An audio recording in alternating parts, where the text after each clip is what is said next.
Hey folks, this is Vincent Adeli with Dad's Gaming Addiction, and today we're going to quickly check out Star Trek Star Realms, including the Borg Invasion expansion. That is a separate purchase. Now, this supports 2 to 4 players. It's for ages 14 and up, and the average play time is about, I want to say, 30 minutes to an hour. If you're playing just the core game, it plays just like Star Realms, so that's more like 20 minutes maybe, whereas the co-op or the PvP mode that you get with the expansion, that took us about an hour. So anyway, this is not going to be a full-blown review. This is going to be more of a first impressions of the co-op mode.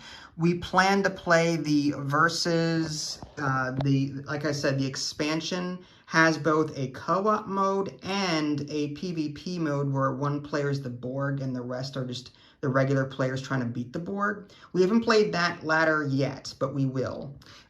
We just played the co-op against the Borg, and the way this game works, it plays like Star Realms, but the Borg are something special. You're going to play against one of 3 ships. In a 2-player game or in the solo mode, you're going to be playing against the Borg sphere, whereas in a higher player count, you might play against, say, the Borg cube. This has a higher authority health thing. And then can I see your reference card real quick? Sure. This is for like, I guess, 4 players. And that's a 75 point or 75 health card that you have to try and burn through. Now, to make the game harder, you could, with 2 players, play against the Borg Tactical Cube if you want, and then observe the 75 health here. It's a lot more difficult to do that. But you're going to pick one of those 3 ships, and then you're going to set up the game in some weird ways. One of the different ways that you're going to be setting up the game is that you've got this trade row of cards that you would normally see in Star Trek Star Realms, or in the core game. But there are Borg drones. Let's see if I can grab a couple from off to the side. There are these Borg drone cards that are going to get seeded, or not seeded, but just shuffled in to the trade row, and they will come up from time to time. As players purchase cards, you're going to be dealing these. These will, unfortunately, sit in a player's area, and when a drone enters a player area, you will check your discard pile to see if you have any cards that match or exceed, or match or are lower than the number of Borg cards present here. So for example, if I had this card costing 2 in my discard pile, and I had to add a drone to my my area here, and there's 2 of them now. Because there's 2, this is equal to or greater than this 2 here. This means that they take this card out of my discard pile and assimilate it onto this ship here. And at the beginning of their next turn, this then gets added to the collective, and the number of cards that are here in the collective is how much damage they do when they attack every player in the game. So they're going to be adding drones to players' areas, and then they're going to be assimilating your cards, adding them here into their collective, and then that just makes them more powerful. Now, drones that were used to assimilate a card go into the scrap pile off to the side, but of course there are more in the deck for them to start taking more cards from you. Now, they assimilate both that way, as well as on their turn, they will also move left and right, like so. And whatever card they are below like this, that is what they will take after they move. So I have this written down on my phone because the instructions are a bit vague in certain areas. But one of the things they do on their turn is they move toward the most expensive card in the market row. In this case, 1, 1, 3, 2, 3. This one's the most expensive already. But if this were here, it would move to the left 1 and then take that. Now, if it were over here, it would still move toward it, but then it would grab whatever one it landed on anyway, with the intention of getting this on a future turn. These cards are also added here to the ship to be then later on the next turn be added to the collective to make it more powerful. Now, while a ship is sitting here, players can spend combat in order to rescue it and then add it to their discard pile. And the amount of combat that you have to spend is equal to, or, you know, it has to be equal to this here, this 1, for example. I would have to spend 1 combat to rescue this and then add it to my discard pile. And again, cards that have this little red symbol here is combat. Now that's one of the new unique things that are in this Borg expansion. Another unique thing is that whenever it does assimilate a card, let's say it assimilated this Romulan ship, there are these hive assimilation or hive integration cards. There's 4 of them, 1 for each faction in the game. And if it assimilated a Romulan ship, and assuming that the Romulan Hive integration card hadn't activated yet this turn, or this round, it would be added to this Hive integration area, and then you'd have to follow these effects. The player with the highest authority immediately takes damage equal to the cost of the assimilated card. So the assimilated card that just got assimilated was a 1, so whoever had the highest authority would take 1 damage. Now, if it was a higher card, like, I don't know, if it was a Romulan card that cost 8, then someone would be taking 8 damage. So the damage will scale based on how good the card is that they assimilated. And each of these are different. Like the Klingon one here, if it assimilates a Klingon ship, whether it be from, say, my discard pile or from the trade row here when it moves, the Borg assimilate a ship with the highest cost from any discard pile.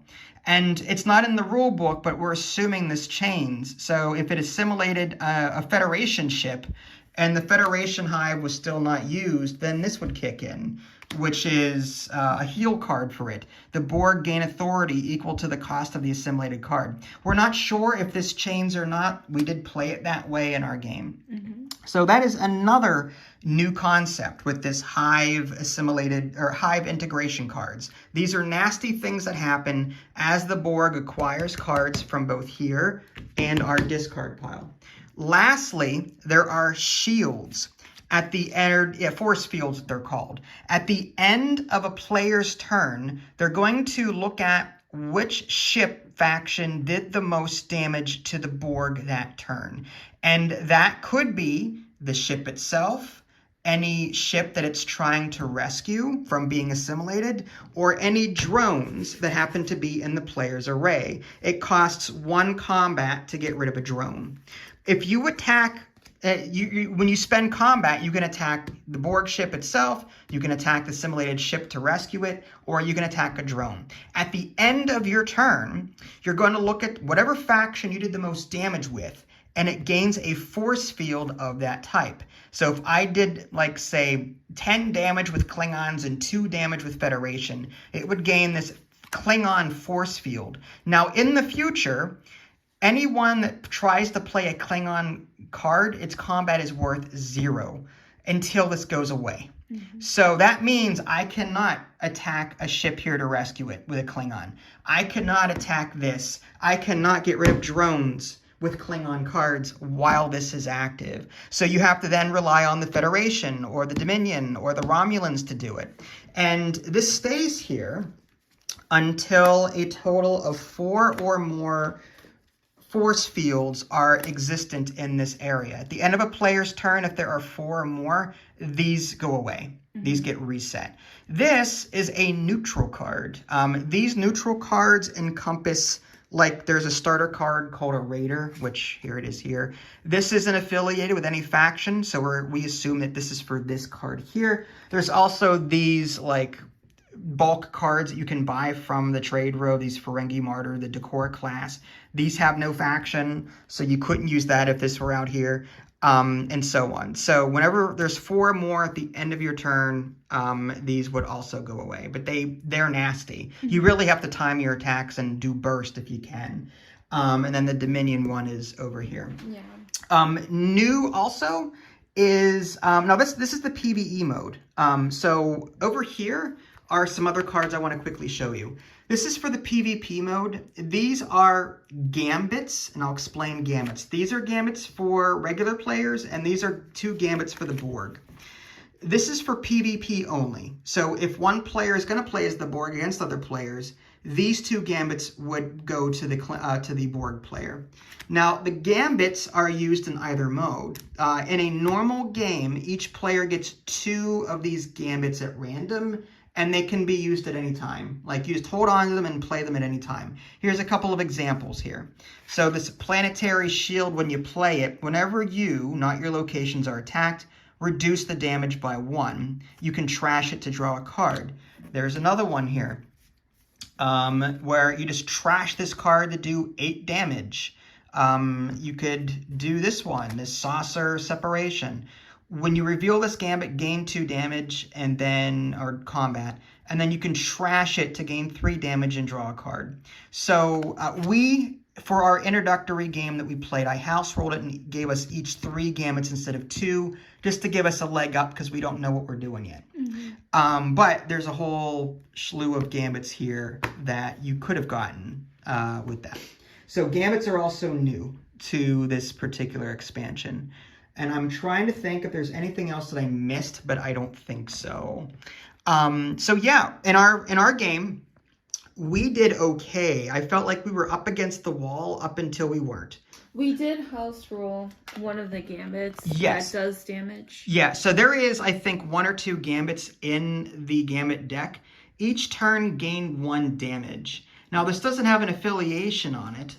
So we thought maybe if the neutral force field were out here that this would not work.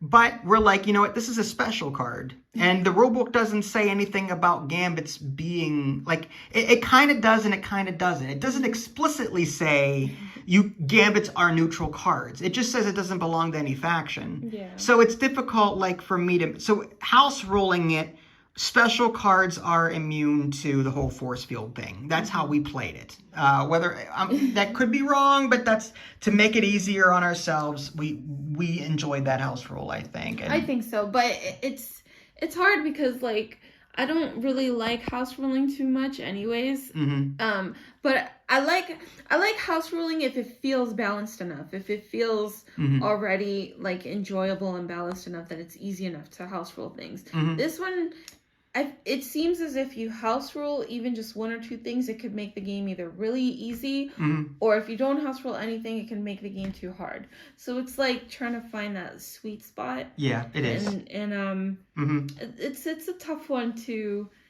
enjoy. Even though I enjoyed it, I want to play this again. I do. I want to keep playing it until I enjoy it because I think I could. You want to play it until Stockholm Syndrome kicks in. Exactly. Because I think it could work.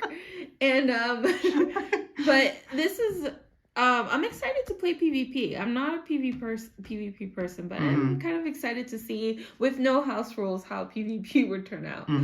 And I'm okay with difficulty. If we lose in a blaze of glory, I feel like that could be kind of like as fun as winning. We were there, like we almost lost. Yeah, our health was okay. Like, we were okay health wise, but he went from 1 attack to 5 attack in 1 turn because he assimilated 3 or 4 cards all at once. That one Klingon one, he assimilated, a drone came up, assimilated her card, and I think that was a Jem'Hadar one or something. And then somehow a Klingon one got assimilated, which then assimilated a Federation. So there were like 3 cards out here that we couldn't get to. In the beginning of the game, we were really good about attacking these cards to get them away from him. These get added to our discard pile, and they prevent them from being added here into the collective so that he becomes stronger. So we were really focusing on grabbing these cards when they got assimilated. That was like our primary strategy, I think, throughout the entire game. But the problem is that early on, depending on how this is shuffled, like, you're supposed to shuffle in the 30 drones or whatever. They were coming up regularly, and every time we bought something, it would be taken away from us. And I felt like I couldn't get strong. That was frustrating. That was like, I felt like this is a deck builder. This is a deck building game. And throughout the first third of our playthrough, I felt like I wasn't making any headway because the drones kept assimilating all of the cheap cards that I was grabbing because I couldn't afford anything else. Yeah. So, like, I feel like in order to make this game easier and house rule it to make it easier, I would say The top 30 cards are guaranteed, maybe the top 20 cards, 30 cards are guaranteed regular cards, but then the Borg starts showing up. Yeah, I would say like 1/4 of the deck, no drones. Yeah, or something. I mean, like, I understand that this is supposed to be a difficult experience, but depending on how well this is shuffled, it's RNG. You don't know. What if you shuffle this and, like, you get Borg? Drone. Yeah, the drone, what if that happens? There's no way to win. The thing that really saved us was the house rules of the Gambits. 3 Gambits and the attacks not counting as neutral attacks. Yeah, I felt like what we had to do was burst. Yes. Like, we had to burst because we made the mistake early. You attacked the Borg with your Raider for 1. Mm-hmm. And when you did that, this neutral came out because we didn't attack with any. We didn't have any other faction cards. So this was out for a while. Yeah. That caused all of our Raiders in the beginning to be useless. All neutral cards to be useless. And as we started getting drones, we couldn't then attack those drones to get rid of them. Yeah. So, like, I feel like attacking anything, like if you're going to attack the ship itself or rescue a ship, you want to do it with a lot of damage. Mm-hmm. And then around 2/3, if you're like 2/3 are toward the end of the game, when you've got multiple factions like this and they're doing things, if you can get the Klingons to do 8 and then the Federation to do 6 and then the Romulans to do, say, 2 or whatever, only the Klingon force field kicks in. Whatever the highest faction damage was, that's the force field that comes out. Mm-hmm. So that means the Federation and everyone else is still off, like there's no force field for them yet. Yeah. So you need to coordinate with your friends. If they're going Romulan heavy, then maybe try and do Klingon heavy so that what you do does not affect their attack coming up. The big thing too is that like you said, burst is the strategy to go, because if you chip away, he can just heal. Like, he can heal himself like crazy. I think he did it like 2 or 3 times in our playthrough. Mm-hmm. It was crazy. Yeah. So when we were playing this, were you frustrated? Were you having fun? Like, I'm curious, like. I was having fun with the whole deck building thing, like regular Star Realms, but I don't like not being able to play this cooperatively. Like, we're cooperating in taking down the Borg ship, but we're not actually using our cards together. I can't hit your Borg, you can't hit my Borg. I like a true co-op game. Yeah. You know, this felt like someone who's in a chess tournament and who's playing like one person and then they move on to the next person and I don't know, that just felt like that. I don't know why I made that analogy. Well, no, I mean, like, you can only attack the drones in your array and only I can attack the drones in my array. Yeah. So, like, a game like Marvel, that Marvel deck building game where we're working together to take out the enemy, like that, we cooperate there. There are certain card games that we play that we cooperate together. Even Unstoppable, the one that we played. Right, I can attack your threats and you can attack my threats in Unstoppable. Yeah, I'd love like to trade cards or something, you know, to mitigate a cost. You know, like, okay, I'll give up this card to make a discount for you or something. You know, I don't know. Now, keep in mind, we didn't even touch the PvP side of this yet. So this is, again, the first impressions of the PvE scenario, the co-op. Yeah. In the PvP mode, as I already indicated, the Borg have their own special deck of cards. And instead of the Borg drones being shuffled in here, it's just a deck that's off to the side, and you can automatically just you can pass them out to people and start assimilating their crap. Mm-hmm. And they have a separate rule set. Mm-hmm. So, and here's the back of the rule book. It's like, if you want to pause it and look at it, but this is the PvP reference guide that kind of goes over some of that. But yeah. So first impressions, I liked this enough to where I think I'm going to set this up downstairs and with my actual like good camera and do a playthrough of it. Whether it be solo against the Borg, I would like to do PvP with you as well, on camera as well, if you're up to it. Yeah, sure. Just to show off both. Mm-hmm. So I liked it. My issue though with Star Realms, I held off on buying this because it's just a reskin of Star Realms. Mm-hmm. It doesn't add anything new to the game. Whereas the expansion does add something new. Now, I haven't played enough Star Realms to know if this Borg Invasion expansion is a spin-off of some kind of Star Realms expansion. I don't know that. But this added enough to the game to where I'm like, okay, now this is worth it to me. Because now I have something new to play. You know what I mean? So I just grabbed both together when I found them. Yeah, when I did my research, the core game is basically a reskin, just a complete reskin, right? Of the original Star Realms. What do you think of the art? I feel like the art is just movie grabs. I mean, this is from an episode. All they did was they didn't do anything. They just took screenshots from the different shows. This is Unimatrix Zero, the episode where Janeway gets assimilated on purpose. I think it was Unimatrix Zero or Dark Frontier, maybe. Anyway, they just grabbed screen grabs from the episodes and put them in here, which could be lazy. Some consider might be lazy. I would have liked it. I actually don't mind screen grabs, but I would have liked it better if it was brighter. It is such a dark... The drones especially. Yeah. Like, here's a drone card, and it's just too dark. They could have... 1 or 2 extra gamma on that would have been nice. I'm just saying, like, this is way too dark. If I were... I do a little bit of photography, too, and I would have added a bit more gamma to this, or brightness or something. Yeah, like, look at these ships. It's kind of... I can't tell... Like, they don't grab me in any way. They're all so dark. Like, they just look like... I don't know. They just look like regular... Yeah. Dark ships. Yeah, I feel like the rest of it is fine, but these screen grabs I would have brightened a bit. Yeah, or like at least like make a close up, like do a little bit more. This isn't that bad, but yeah. This is from Motion Picture. Yeah, I would have the one that you tapped out halfway through. Did I? Yeah. Oh, that old one. Yeah, the first movie, the Motion Picture. Oh. The cloud, they had to investigate the cloud. You didn't get that far. I'm not going to... I won't spoil it for you. I think I already read it. It's fine. Oh, did you? Okay. I don't remember. All right, anyway. We're 22 minutes in now. Mm-hmm. So, yeah, I mean, like, it does add... I like the Gambits. I like the fact that this has PvE and PvP in it. I would not recommend the core game by itself because it doesn't add enough. It's just a reskin. I would recommend it now, if you can get this cheap, which... probably you may now because it's been out for a while. The Star Realms, the expansion's actually worth it because it adds new content to the game, and I would play it.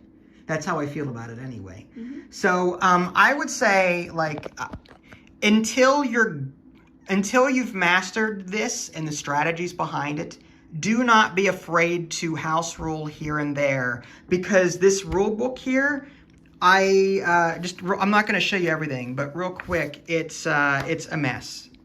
There are rules regarding force fields when you discard them here, but they're not like there's like the Borg turn is laid out here, but it says at the end of the turn you get rid of the force fields, but that's not here. It's not listed under the Borg turn. It's listed back here in the beginning. So, like, stuff that says at the end of your turn, do this, that's listed in the beginning, but it isn't listed during the actual play, like, 1, 2, 3, 4, 5, 6. It's not listed there. Mm. I did, on my phone, I wrote down in a separate notepad, I went back and forth, back and forth, back and forth. I wrote out 1, 2, 3, 4, this is what you do. Because that isn't in here. Wow. That, it isn't listed that way here. The last part of the Borg step is attack the player, right? So after attack the player, oh, I guess the Borg's done. Nope, because if you go back here to the beginning here, under force fields, it says at the end of any player's turn, if the Borg have more than 3 active force fields or something like that. Probably a bad example to use because it's a player's turn. Actually, let me go back to the player's turn. This is what I'm talking about, constantly going back and forth. Force field. Okay, so this is the player turns here. And any active factions force field negate all combat. See force fields on page 8. Ship and location. So it doesn't actually say here to check to remove force fields. It just says what the force fields do. So you have to scroll back here or go back here to the force fields page. Oh, at the end of this player's turn, do this. Mm-hmm. That happens a couple of times here. And I don't like when information is laid out that way. Yeah. I like a clear, concise 1, 2, 3, 4, 5, 6, 7. This is what you do. Yeah. On a player's turn, you do this. On a Borg turn, you do this. Yeah. List everything. Don't go some of it here, then some of it. I don't like that. One of my favorite things about a rule book is when they have all the steps at the end of the rule book. Yeah. Like in a summary. Like, okay, these are the You mean steps the player guide at the there's a PvP reference guide at the end, but there's no PvE reference. Yeah, that's unfortunate. Yeah. So anyway, I think we spoke long enough about this, and we'll be covering this more later, I think. Yes. All right, so that was Star Trek Star Realms with its expansion, the Borg Invasion expansion. This is Vincent Idley. Thanks for watching. We'll catch y'all next time. Take care. Bye, guys.